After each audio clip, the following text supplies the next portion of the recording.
sigurado ka hindi ka nag-iisip eh, no? Bakit mo hinataw sa ulo? Ina pala eh. Kung tayo unang nilatarat niyan, gago ka rin eh, no? Hindi na lang mag-thank you. Ah, thank you? Eto, fuck you. Alam mo, minsan mag-isip-isip ka nga galo? Eh, paano ko natulungan dito yan? Lahat tayo damay-damay. Bakit pre? Dati ka pa nakapagpatintero sa mga paraka. Anong pinagkaiba niyan? Basta! Tangina kasi bakit ako pumasok ako dito eh. Dapat nakontento na lang ako sa juice at bato eh. Alam mo ang problema dito, pare? Mga pare ang ipapakalat ng wasak na droga dito.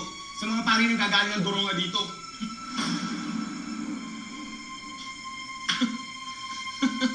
Ang tinira mo. Nakatira ka ba bago pumunta dito? Baka meron ka pa dyan, pre. Ha? Ha? Tanga ako. Ang tanga. Bahala na. Tignan na ako, pre.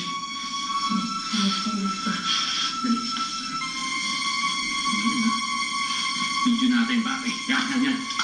Rock Base Scandal number 7. Yan. Mga brad, may para.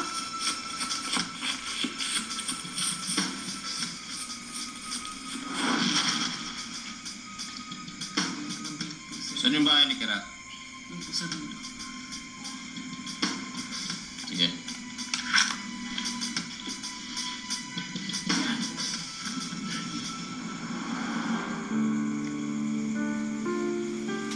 Tulog pa rin si baby. Hilig pa. Siyempre, manang-mana sa mami niya. Excuse me, Mr. Vincent Moneda. Hindi yun totoo dahil ikaw ang nangihilig ko.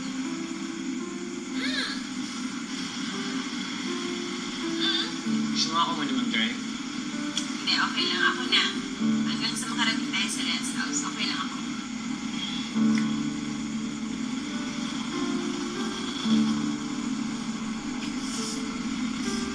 Han, Hmm? sundan na natin si baby. What? Sundan agad-agad? Di ba pwede tag-out muna? Siyempre, para makarami tayo, di ba? Sabi nga nila, strike while the iron is hot.